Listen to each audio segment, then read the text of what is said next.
जय गुरुदेव। बिखरे मोती अनमोल वचन। जो व्यक्ति नामदानी है, भजन ध्यान करना तो दूर, संग दोष में पड़कर मांस मछली अंडे खाने लगा तो सत्संगी को उस व्यक्ति के घर भोजन नहीं करना चाहिए। नामदान लेकर जो कोई मांस मछली अंडे आदि तामसी भोजन करने लगता है, उसे बहुत बड़ी सजा मिलती है। कबीर साहब के एक शिष्य ने ऐसा ही किया और नामदान के पश्चात मछली खाने लगा। स्वामी जी महाराज ने एक बार बताया था कि वो जीव आज भी नरकों में पिट रहा है। मन बहुत खुरापाती है, यह चारों तरफ मक्खी की तरह भागता रहता है। मन को समझाने का काम अपने को करना है। गुरु की दया से ही मन का सुधार होगा। दया तभी मिलेगी जब बराबर प्रार्थना करते रहेंगे और भूल चूक की माफ़ी मांगते हुए वचनों का पालन करते रहेंगे। एक वक्त भोजन करो और शाम को मत करो। दूध ले सकते हो, फिर दृढ़ता के साथ भजन में समय दो। युगों का भूला हुआ मन बेलगाम घोड़ा है, इससे 24 घंटे जूझना पड़ता है। माया ने पुरुषों के लिए नारी का और नारी के लिए पुरुष का बहुत बड़ा जाल डाल रखा है। कहा गया है, गुरु बचा लोगे जिसको वो बच जाएगा, फेर लोगे नजर तो वो फंस जाएगा।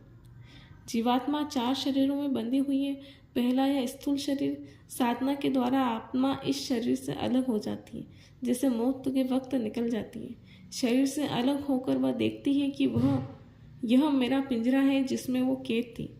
साधना के द्वारा साधक बार बार शरीर से निकलना सीख ले तो मौत का डर समाप्त हो जाता है। फिर जब चाहे वह शरीर से अलग हो जाए, दिव्य मंडलों की सफ़र करे और फिर शरीर में वापस आ जाए। इसीलिए कबीर साहब ने कहा है कि जा मरने से जग डरे मेरे मन आनंद, कब मरी हो कब पाही हो पूरन परमानंद। सत्संग को ध्यान से सुनना चाहिए। जीवात्मा दोनों आंखों के पीछे बैठी है, उसका प्रकाश पैरों तक फैला हुआ है। जब ध्यान पर बैठेगी तो पैरों से सिमटाव शुरू होगा और ऊपर का शरीर सुन्न होता चला जाएगा। चेतना सिमटती चली जाएगी, शरीर निर्जीव सा हो जाएगा। घबराना नहीं चाहिए, यह जीते जी मौत की प्रक्रिया है। शरीर से निकलने के बाद आत्मा उड़ने की स्थिति में आ जाती है।